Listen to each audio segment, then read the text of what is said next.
Olá! Hoje a gente vai mergulhar em um dos livros mais influentes da história, a Bíblia. O que ela é exatamente e qual seria seu propósito central segundo a fé cristã? Vamos entender isso juntos. Para a gente começar, vamos pensar numa ideia um pouco mais ampla. Muitas culturas ao longo da história têm escritos que são considerados divinos ou de uma autoridade máxima. Mas o que é que eleva um conjunto de palavras a esse status? O que o torna sagrado e diferente de todo o resto? Bem, no contexto da fé cristã, a resposta para essa pergunta está em um único volume que, na verdade, é como se fosse uma biblioteca inteira, a Bíblia. Ela não é vista só como um guia de moral ou um registro do passado, mas como a principal resposta de Deus para a busca humana por sentido e propósito. Na sua essência, a Bíblia é definida não apenas como um livro importante, mas como a palavra de Deus. Essa é a crença central, sabe? É de que, através desses textos, com toda a sua complexidade, Deus se comunica de forma intencional e direta com a humanidade. Ok, e aqui a gente chega num ponto crucial. Um dos maiores enganos é olhar para a Bíblia como se fosse um único livro, com uma única voz, um estilo só, que se lê do começo ao fim como um romance. Na verdade, a realidade é bem mais complexa e, sinceramente, muito mais interessante. O jeito certo de enxergar é como uma biblioteca. São 66 livros diferentes, escritos ao longo de mais de 1.500 anos por dezenas de autores em vários gêneros literários. Tem poesia, história, leis, profecias, cartas pessoais. O que une todos eles é a crença de que, juntos, eles contam uma única e coerente história sobre a relação de Deus com o mundo. Aí fica a pergunta, né? Como é que uma coleção tão diversa pode ser unificada? A resposta teológica para isso está na ideia de inspiração. É a crença de que, embora tenha sido escrita por mãos humanas, com seus estilos e personalidades únicas, a autoria final, a mensagem e a direção são divinas. Não é que foi um ditado, mas uma parceria. E essa ideia não vem de fora. Ela vem do próprio texto. Uma passagem-chave como esta de 2 Timóteo afirma que toda a Escritura é divinamente inspirada, ou soprada por Deus, e tem um propósito muito prático: ensinar a verdade, mostrar o erro, corrigir o caminho e guiar para uma vida correta.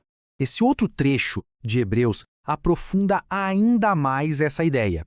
Ele sugere uma revelação que acontece aos poucos. Deus teria se comunicado de várias formas no passado, através de profetas, eventos, poesias, até culminar no que os cristãos veem como a revelação final e mais completa através de Jesus Cristo. A história vai se desenrolando e ganhando profundidade com o tempo.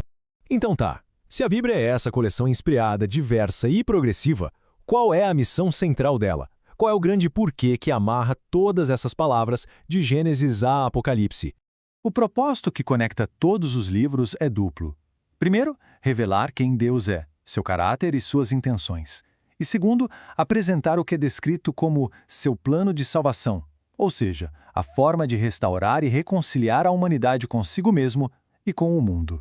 Essa missão maior se desdobra em temas que aparecem o tempo todo. Os textos buscam revelar o caráter de Deus, mostrando sua justiça, amor e fidelidade. Eles também fazem um diagnóstico bem honesto da condição humana, com suas falhas e seu potencial. Detalham um caminho de redenção que vai se construindo ao longo da história e, por fim, comunicam a vontade divina para a vida das pessoas de um jeito prático. Entender o que e o porquê da Bíblia nos leva, naturalmente, a uma questão prática. Então, como ela deve ser lida? A abordagem que a própria fé cristã sugere vai muito além de uma simples leitura informativa. A abordagem recomendada tem 2 partes. Primeiro, ler com reverência, que significa tratar o texto não como um livro qualquer, mas com respeito que reconhece sua suposta origem divina. Segundo, ler com propósito, ou seja, buscar ativamente a mensagem espiritual para a própria vida, e não só fatos históricos ou curiosidades.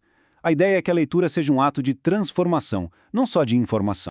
Para finalizar, tudo isso que a gente viu nos leva a uma questão essencial, que coloca a Bíblia num contexto mais amplo, comparando com outros grandes textos da humanidade. Resumindo, o que diferencia a Bíblia, da perspectiva cristã, não é só sua idade ou sua influência moral. É a crença de que ela é uma revelação divina unificada e inspirada, contando uma única e grande história de redenção. Isso nos deixa com uma reflexão final. O que exatamente diferencia a Bíblia de outros grandes livros religiosos da humanidade? A resposta para o cristianismo está nesses conceitos que a gente explorou hoje.